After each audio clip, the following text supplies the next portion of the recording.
Eu estava parada na porta do cartório quando ouvi: "Assina, velha!" A voz da minha filha ecoou no corredor. Pessoas viraram. Uma senhora com bolsa de couro me olhou com pena. Um rapaz de terno desviou o olhar constrangido. Eu senti o sangue subir para o rosto, mas não deixei ninguém ver. Fingi que tremia, fingi que estava confusa, fingi que ia ceder, mas eu já sabia de tudo. E o que eu tinha escondido, ela só ia descobrir quando fosse tarde demais. Meu nome é Marta, tenho 63 anos. Nasci e criei minha vida aqui, em Maringá, no Paraná. Fui professora por 32 anos. Acordava às 5:30 da manhã, corrigia a prova até meia-noite. Guardei cada centavo que pude para dar uma vida melhor para minha filha, Júlia. Júlia nasceu quando eu tinha 27. O pai dela sumiu antes do primeiro ano de vida dela. Eu criei aquela menina sozinha. Dei roupa boa, dei escola particular, dei inglês, natação, balé, tudo que eu não tive. Ela foi a primeira da família a fazer faculdade, direita. Passei na sua formatura inteira chorando de orgulho. Quando ela subiu no palco de beca preta e recebeu o diploma, eu pensei, valeu a pena. Valeu cada sacrifício. Mas alguma coisa mudou. Não foi de uma hora para outra, foi devagar, como água que vai enchendo a casa sem você perceber. Júlia se casou com um advogado, Ricardo, um homem educado, bem vestido, que sorria pouco.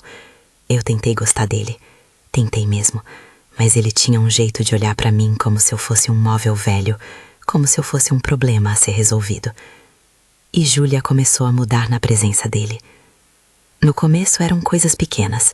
Ela parava de me ouvir no meio da frase, mexia no celular enquanto eu falava, respondia "tá, mãe", sem nem olhar para mim. Depois vieram os comentários. "Mãe, deixa que eu resolvo, você não entende dessas coisas. Mãe, isso é complicado, melhor eu cuidar. Mãe, você já não tem idade para ficar se preocupando com isso." Idade, como se ter 63 anos fizesse de mim uma criança. Ela começou a controlar tudo. Meu banco, minhas contas, até minhas consultas médicas.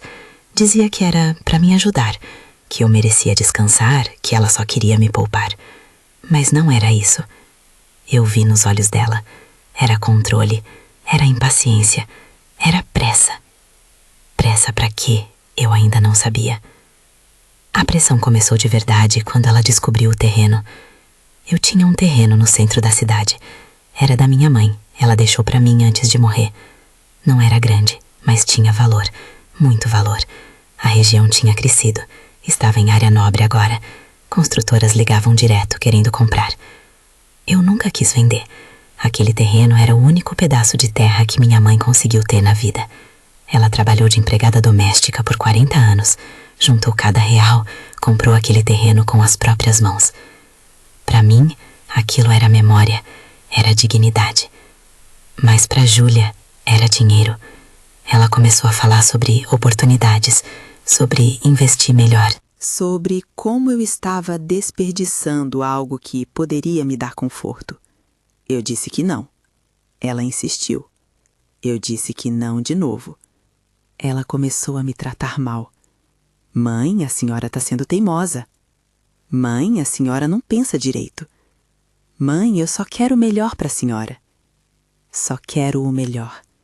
Essa frase eu ouvi tantas vezes que ela começou a soar como ameaça.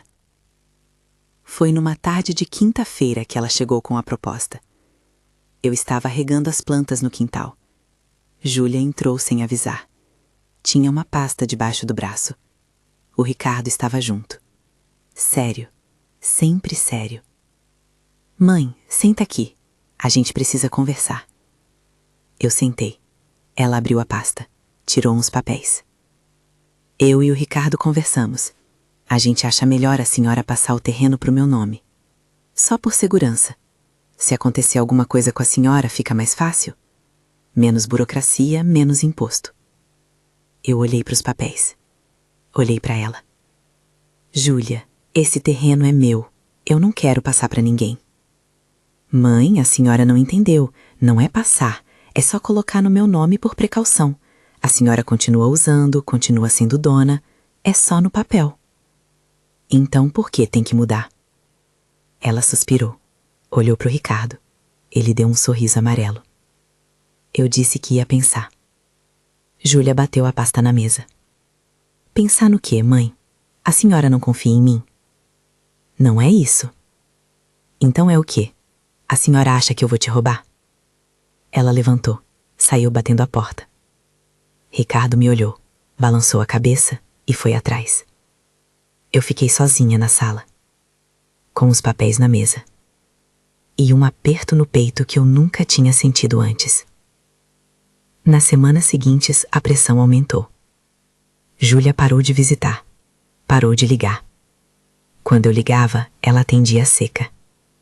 Alô? Filha, tudo bem? Tô ocupada, mãe. Eu só queria saber se... Depois eu ligo. E desligava. Eu comecei a sentir medo. Não de perder o terreno, mas de perder ela. Eu já tinha perdido tanta coisa na vida. Meu marido, minha mãe, minha juventude. Minha saúde estava indo embora aos poucos. Eu não queria perder minha filha também. Então, eu quase cedi. Quase. Mas aí aconteceu algo que mudou tudo. Eu estava no mercado. Era sábado de manhã. Eu estava escolhendo tomates quando ouvi uma voz conhecida. Era a Cláudia, uma ex-colega de trabalho. A gente não se falava fazia uns 2 anos. Marta! Ela me abraçou. A gente conversou. Café, filhos, vida. E aí ela disse: Marta, cuidado com o documento em nome de filho. Eu gelei. Por quê? Ela olhou em volta, baixou a voz. Aconteceu com a minha vizinha. Passou um imóvel pro filho. Ele disse que era só por segurança. 3 meses depois, ele vendeu. Tirou ela de casa. Ela ficou na rua.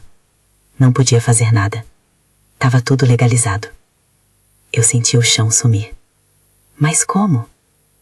Marta, quando você passa o bem pro nome de alguém, você perde o controle. Não importa o que foi combinado. No papel, não é mais seu, entendeu? Eu entendi. E naquela noite eu não dormi. Na segunda-feira eu liguei para uma advogada. Não contei para Júlia, não contei para ninguém. A advogada se chamava Renata. Era jovem, mas firme. Me ouviu com atenção, fez perguntas e aí ela disse: Marta, a senhora pode fazer um testamento, proteger o bem, deixar registrado que enquanto a senhora estiver viva, ninguém mexe. E se tentarem, fica provado que houve pressão. Isso funciona? Funciona.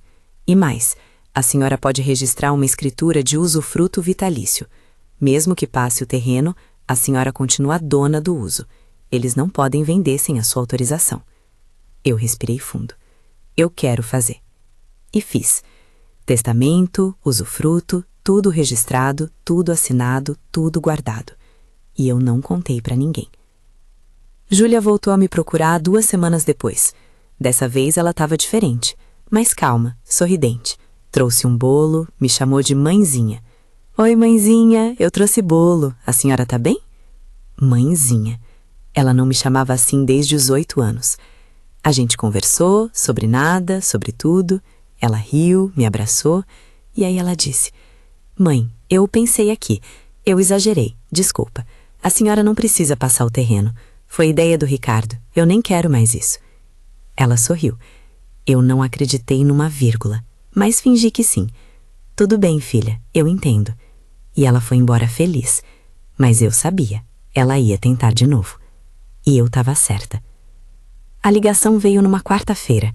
Mãe, a gente precisa ir no cartório. Pra quê? Tem uns documentos da aposentadoria, coisa simples. A senhora só precisa assinar. Que documentos? Mãe, confia em mim, é rápido. Eu pensei em recusar, mas aí eu tive uma ideia. Eu ia deixar ela mostrar quem realmente era. Tá bom, eu vou. Chegamos no cartório numa sexta de tarde. Ela estava nervosa.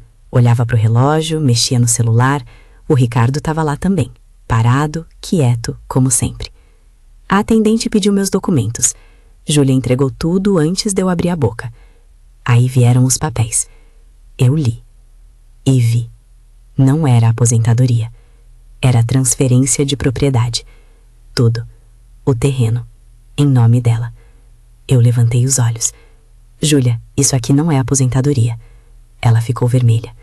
Mãe, é só um detalhe, a senhora assina e... Isso aqui é o terreno. Mãe, eu explico depois. Explica agora. Ela perdeu a paciência. Mãe, pelo amor de Deus, a senhora tá fazendo cena, assina logo. Não. Mãe! Eu disse não. Foi aí que ela explodiu. Assina, velha. O silêncio foi completo. A atendente parou de digitar. O segurança olhou. Uma mulher com criança no colo me olhou com pena. Júlia percebeu o que tinha feito, mas não pediu desculpa. Apenas respirou fundo e disse: a senhora tá me fazendo passar vergonha. Vergonha. Eu que tinha criado ela sozinha. Eu que tinha dado tudo. Eu que tinha aberto mão de refazer minha vida para focar nela. Eu é que estava fazendo ela passar vergonha. Eu me levantei, peguei minha bolsa e saí. Ela gritou atrás de mim: Mãe, volta aqui! A gente não terminou! Eu não olhei para trás.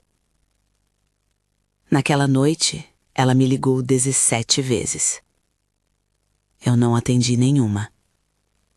No dia seguinte, ela foi na minha casa.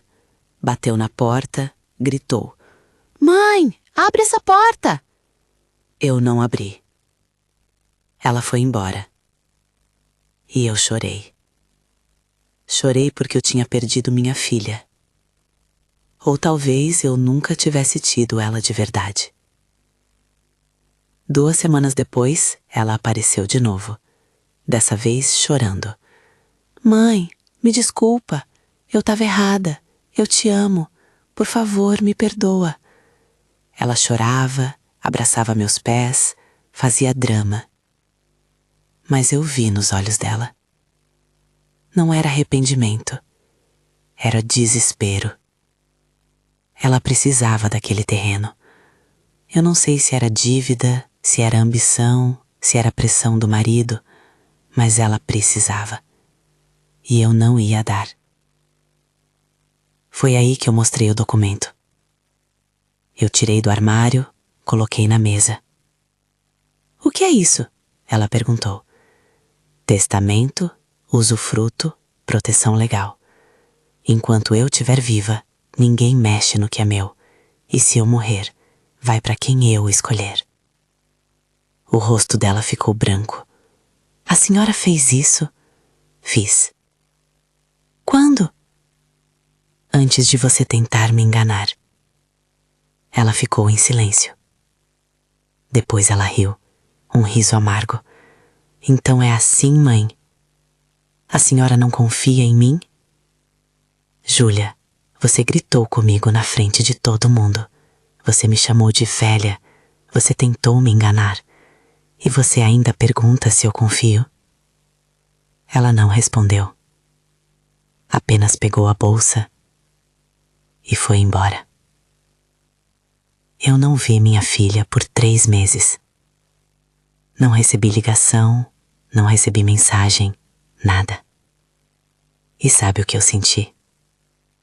Paz. Eu dormi melhor, comi melhor, voltei a cuidar das plantas, voltei a ler, voltei a viver. Porque pela primeira vez em anos, eu não estava sendo cobrada, eu não estava sendo vigiada, eu não estava sendo usada. Eu era livre. Hoje eu moro sozinha. Júlia liga de vez em quando, pergunta se eu tô bem. Mas é protocolo. Não é afeto. Eu respondo educada, mas não abro mais meu coração. Ela fez a escolha dela. E eu fiz a minha. Eu escolhi minha dignidade. Eu escolhi minha paz. Eu escolhi não ser capacho de quem deveria me proteger.